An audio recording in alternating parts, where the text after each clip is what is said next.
ফিলিস্তিনি প্রতিরোধ আন্দোলন হামাসের রাজনৈতিক ব্যুরোর প্রধান ইসমাইল হানিয়াহ ঘোষণা করেছেন, ফিলিস্তিনি ভূখণ্ড থেকে ইহুদিবাদী ইসরায়েলের মুছে যাওয়ার বিষয়টি নিশ্চিত এবং চূড়ান্ত পরিণতিতে ইসরায়েলের অস্তিত্ব থাকবে না।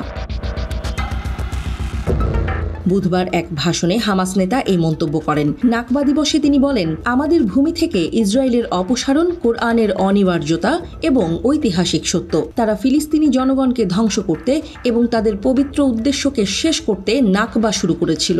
তবুও ফিলিস্তিনি প্রতিরোধ আমাদের জনগণ, আমাদের জাতি এবং বিশ্বের মুক্ত মানুষের চেতনায় শক্তিশালী রয়েছে।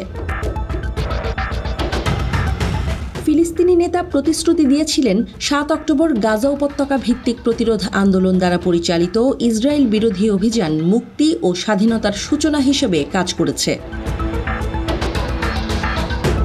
হানিয়াহ উল্লেখ করেছেন, আল আকসা অপারেশনে ফিলিস্তিনি যোদ্ধারা ইসরায়েলি শাসনের সুরক্ষিত দুর্গে ঝড় তুলেছে এবং ইসরায়েলি সেনাবাহিনীকে অপমানিত করেছে।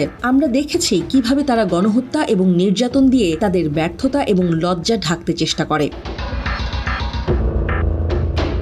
এক পর্যায়ে হামাস নেতা বলেন, হামাস আছে এবং তারা থাকবে। গাজা উপত্যকা থেকে হামাসকে নির্মূল করা হবে বলে ইসরায়েলের নেতারা যে দাবি করছেন তাকে নাকচ করে দেন ইসমাইল হানিয়াহ। হানিয়াহ জানিয়েছেন, আমরা নিশ্চিতভাবে বিশ্বাস করি যে এই আগ্রাসন ভেঙে পড়বে এবং ইসরায়েল আমাদের ভূমি থেকে বিতাড়িত হবে, তার জন্য যত সময়ই লাগুক না কেন। সম্ভাব্য যুদ্ধবিরতি সম্পর্কে ইসমাইল হানিয়ার মন্তব্য, যে কোনো চুক্তি করতে হলে ইসরায়েলকে অবশ্যই স্থায়ীভাবে যুদ্ধ বন্ধ এবং গাজা থেকে সমস্ত সেনা প্রত্যাহার করার শর্ত মানতে হবে।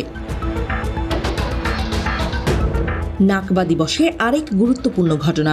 গাজা যুদ্ধের মধ্যে ইসরায়েলের প্রতি যুক্তরাষ্ট্রের অব্যাহত সমর্থনের প্রতিবাদে মার্কিন প্রেসিডেন্ট জো বাইডেন প্রশাসনের আরেক কর্মকর্তা পদত্যাগ করেছেন। মার্কিন নীতির প্রতিবাদে এবার বাইডেন প্রশাসনের ইহুদি কর্মকর্তার পদত্যাগ।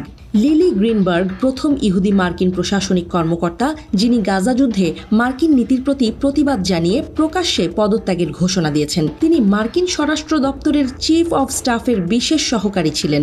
তিনি বাইডেন ও কমলা হ্যারিসের নির্বাচনী প্রচারণার জন্য কাজ করেছিলেন এবং সরকারি কর্মকর্তা হিসেবে যোগদানের আগে ওয়াশিংটন সহ বিভিন্ন জায়গায় ইসরায়েলের পক্ষে দীর্ঘদিন ওকালতি করেছেন।